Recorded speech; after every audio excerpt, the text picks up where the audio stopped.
जिस जीरो को किसी संख्या के पीछे लगा दिया जाए तो उस संख्या की वैल्यू 10 गुना तक बढ़ जाती है। तो आपको भी जानना है कि उस जीरो की खोज किसने की थी, तो हमारे इस वीडियो को अंत तक जरूर देखना।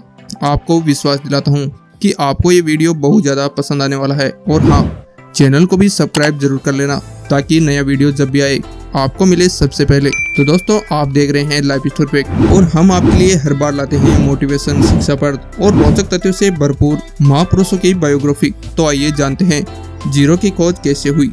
महान गणितज्ञ आर्यभट्ट के जन्म के बारे में अलग अलग इतिहासकारों का अलग अलग मानना है। कई इतिहासकारक उनका जन्म 436 ईस्वी में महाराष्ट्र के अस्मक में मानते हैं, लेकिन कुछ इतिहासकारों का यह मानना है कि उनका जन्म कुसुमपुर में हुआ था, जो कि अब पटना के नाम से जाना जाता है।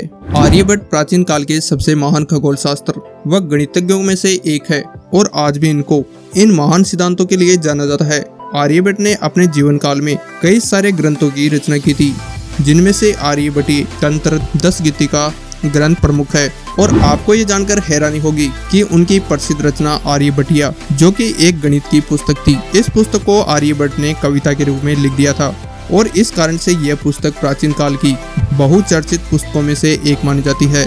बात करें ग्रंथ आर्यभट्ट की, यह ग्रंथ लगभग विलुप्त सा हो गया है क्योंकि इस ग्रंथ के मात्र 34 श्लोक ही इस ग्रंथ के अभी मौजूद है। और इतिहासकारों की माने तो आर्यभट्ट के इस ग्रंथ का सबसे अधिक इस्तेमाल 7वीं सदी में किया गया था और इस ग्रंथ में उन्होंने अंकगणित, बीजगणित व त्रिकोणमिति की व्याख्या शानदार रूप से की। आज हम सभी ये जानते हैं कि पृथ्वी गोल है और इस पर रात दिन होते हैं। इस सिद्धांत को निकोलस कोपरनिकस ने प्रतिपादित किया था कि पृथ्वी गोल है, लेकिन ये बहुत कम लोग जानते हैं कि कोपरनिकस से भी 1000 वर्ष पूर्व आर्यभट्ट ने यह खोज कर ली थी कि पृथ्वी गोल है और इसकी परिधि का अनुमान भी लगा लिया था। आर्यभट्ट के अनुसार पृथ्वी की परिधि 24,835 मील आंकी गई थी और आर्यभट्ट ने यहाँ तक सिद्ध कर दिया था कि चंद्रमा और अंतरिक्ष के दूसरों ग्रहों में प्रकाश नहीं होता है, वो सूर्य की किरणों से प्रकाशित होते हैं। और हम जब एक साल में 366 और 365 दिन मानते हैं, जबकि आर्यभट्ट के अनुसार एक साल में 365.2951 दिन होते हैं।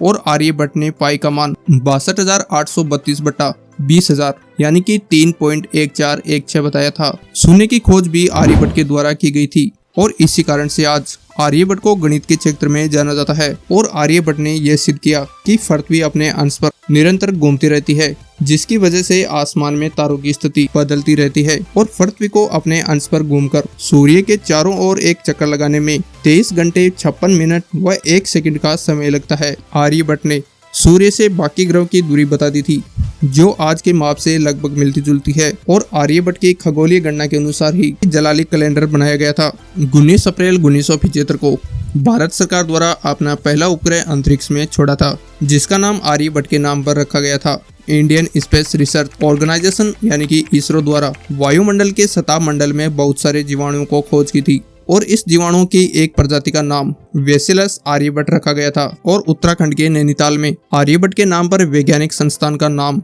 आर्यभट्ट प्रक्षेपण विभाग अनुसंधान रखा गया है। और आर्यभट्ट के गणित और खगोल के क्षेत्र में योगदान देने के बाद आज भी आर्यभट्ट को याद किया जाता है। और गणित व खगोल शास्त्र के सिद्धांत बनाने के बाद 550 ईस्वी में अपने जीवन की अंतिम सांस ली।